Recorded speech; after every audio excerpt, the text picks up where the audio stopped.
Well, my mother and my father came into the United States in 1921, but they didn't come together. He came from China, and he was put aboard a boat and sent to his uncles and aunt. He had 4 uncles and an aunt in San Francisco. And they sent him there. As he grew, he taught himself how to drive a car, his uncle's car. His uncle was very rich, by the way. He was considered a millionaire. And the work that he got was, he was the chauffeur for Anna May Wong, the actress. And later on, he went to work in Hollywood for a man who was a screenwriter.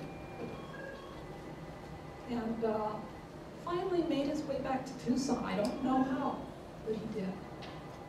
My mother's trail into the United States was much more difficult, much more difficult. Her father was Rodolfo Salinas, who was born in 1881. Her mother was Rosario Valenzuela. And Rodolfo, story goes, was Geronimo's son. When Geronimo was chased out of Mexico, he left his son there with a family that he selected in hopes that his son would be saved. As you probably know, Geronimo died in 1909 at Fort Mary. Anyway, Rodolfo stayed with his family, but they abused him. And when he finally got tired of the abuse, he left. He left and went and found another family who said yes, they would adopt him. And these were the Salinas. He adopted the name Rodolfo Salinas. He married a woman that he met by the name of Rosario Valenzuela. And by 1920, they had 10 children. And he had been going back and forth and back and forth. They had a ranch, by the way. And he learned how to train horses. And he went back and forth to Arizona to visit a rancher in Arizona. And the rancher offered him a job. He was a vaquero. He knew what he was doing. So he packed up the family in 1920, wagon and everything. But they had one woman with him to help, and that was a medicine woman. And they headed for the United States. Well, Pancho Villa found out he was not going to let this man, who was Geronimo's son, get into the United States. He was going to get him and kill him. So they started chasing them. They chased them all the way to Nogales, Sonora.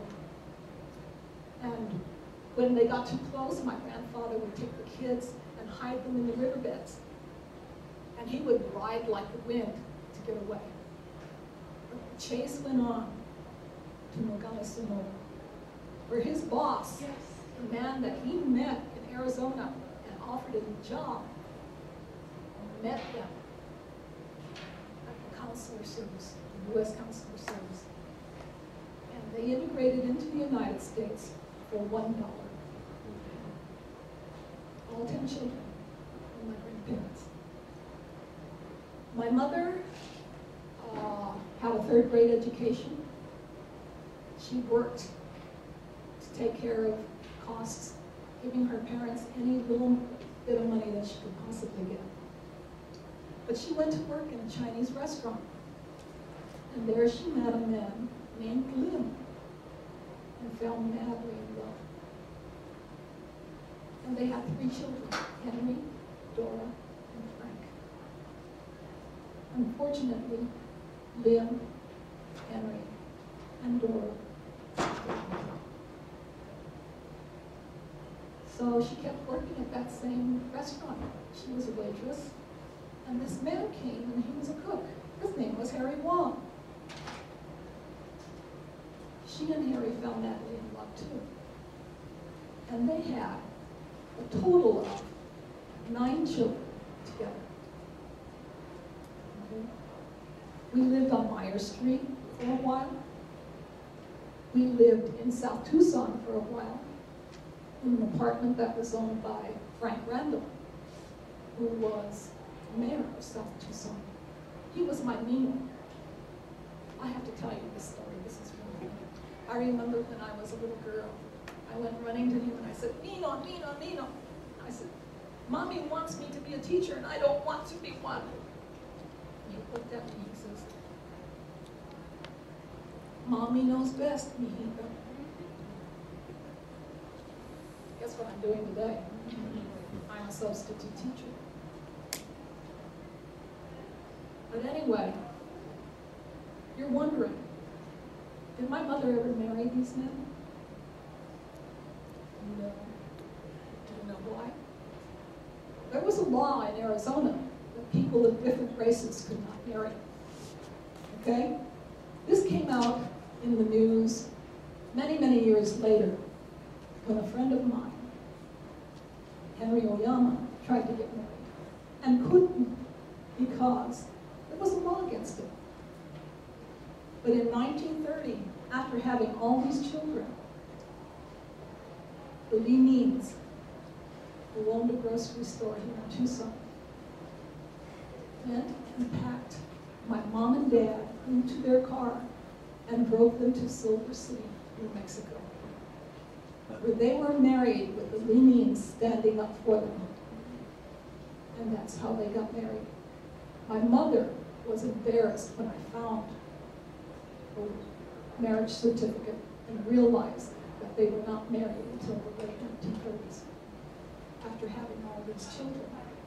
I was born in 1946, but the twin sisters remember when the Lee Means came and picked them up.